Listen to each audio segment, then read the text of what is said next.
Hello everyone and welcome back to my Bold and Beautiful 29 YouTube channel. I hope you guys are having a wonderful day. Before we start, please hit the subscribe button and give this video a thumbs up. Bill is to be banned from seeing Liam. Lee is repulsed by Poppy's inhuman response to her son's death. Luna bled out during surgery, but also Lee used Nozawa power and the paddles brought the case back. Luna sounded to be alive. Bridget left the operating room. Luna apparently failed. It's not a case where people will be surprised. After all, Luna was shot. Bridget also mentioned that Luna has a long road of recovery ahead of her. So, I'm guessing that Lee must do with Luna what she did when Finn failed. Everyone now thinks that Luna is dead. There will be relief for Steffi. Still, it gets complicated to those Luna was actually related to. Finn might be relieved, but he'll also feel terrible that a youthful person's life ended up like that. Finn might also witness guilt over not being given the chance to be a positive influence in Luna's life when she was a sprat. There's also Poppy, who said she was glad her son was dead. Lee will be repulsed by her family's comment.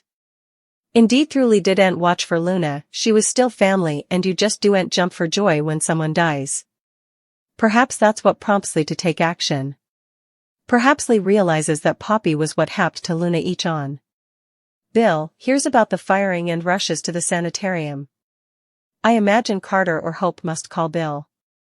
Right before the firing, Hope and Carter were talking about Liam's loved bones. When Bill gets to the sanitarium, he tries to see his son. Ridge and Taylor block him. Poppy has an odd response to her son's death. Meanwhile, Sheila learns that she lost another toe. In the operating room, Luna continues rendering. Lee yells out the power as she uses the paddles to renew Luna's heart. The case is stable but has a long road to recovery. Bridget brings up that Lee saved Luna's life, but she can't save her from a continuance in captivity. Lee says one step at a time and asks to be left alone with Luna. After Bridget leaves the OR, Lee is alone with the case. In a quiet and calm voice, Lee tells Luna she didn't earn this. It sounds like Lee is going to pull another dead body scheme. Liam's surgery, Finn is still operating. Steffi goes to the hallway to meet Hope and Carter. Steffi gives an update and says Liam defended her, just like he promised. The triad go to watch the rest of the surgery. Liam goes into shock, but he's saved. A nanny tells the good Croker that he saved Liam's life. Finn tells everyone that they did a great job. After closing up Liam, Finn goes to hail Steffi, Hope, and Carter. The Croker says the coming many days are critical, but he's alive for now. They go into Liam's sanitarium room. Hope cries as Steffi embraces her. Hope pleads for the father of her child to wake up and be okay. Finn warns that indeed without the brain excrescence, this was a hard case. Liam is formerly again lucky to be alive. Poppy arrives at the sanitarium and Steffi harangues about Luna. Lee says they did what they could, but Luna failed in recovery. Poppy says she's glad her son is dead.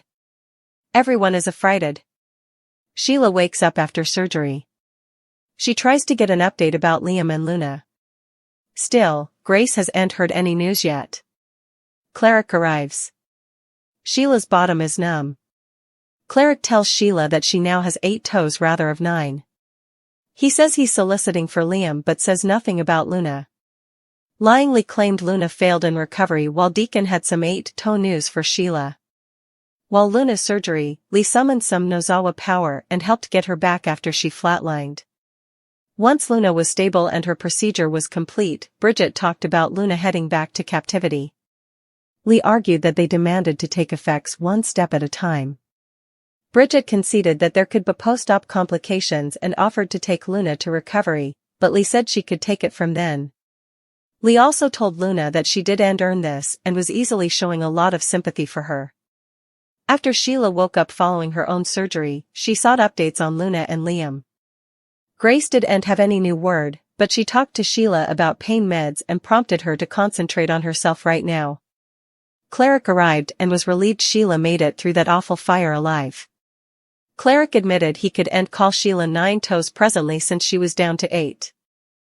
Sheila realized Deacon was serious and that she was actually down another toe, but he was just thankful she was going to be okay.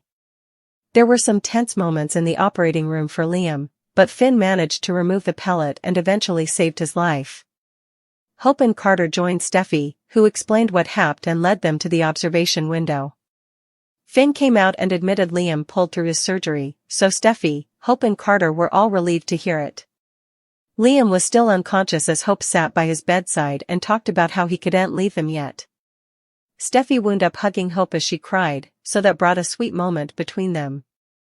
After Poppy was summoned to the sanitarium, Steffi blustered about everything Luna had done and blustered about all the firing drama.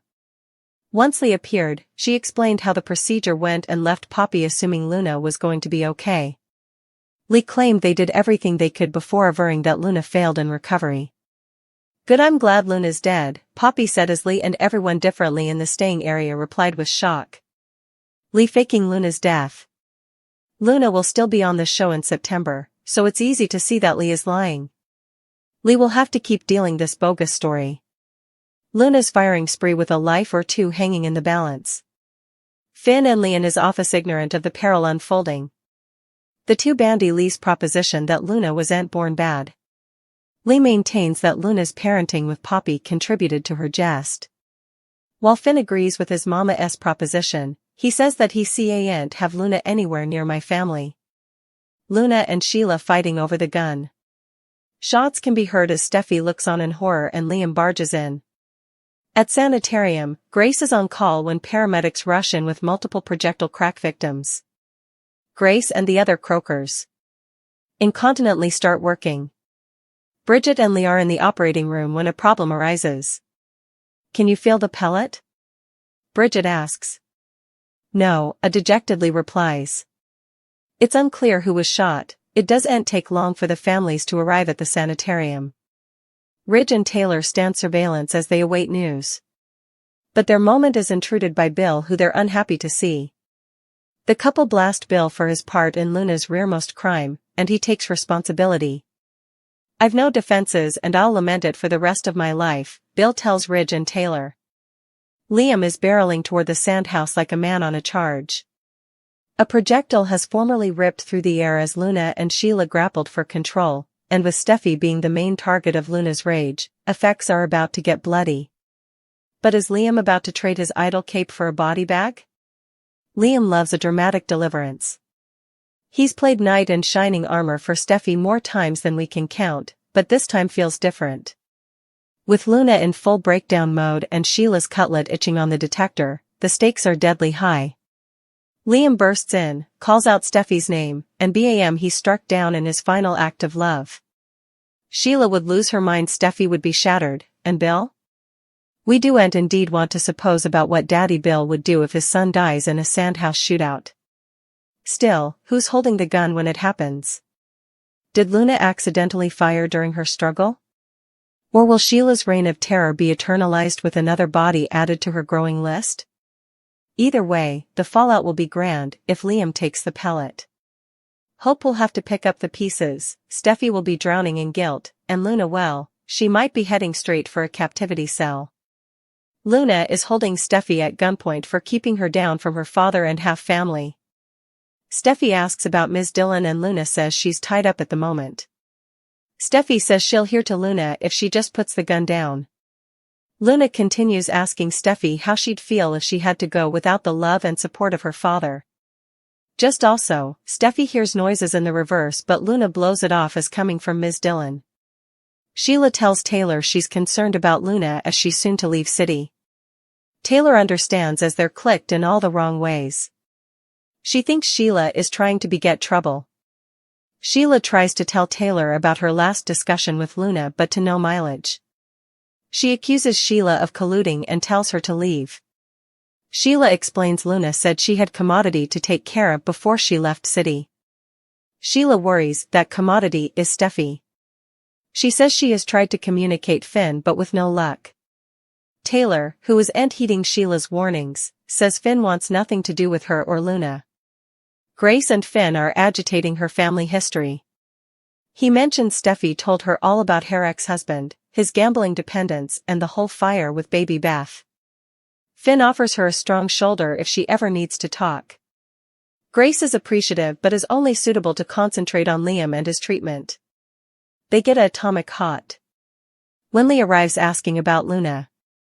Hope and Liam reclaim the same discussion about concentrating on his treatment. She says she doesn't suppose he should be getting all rankled up about Luna when Ridge enters.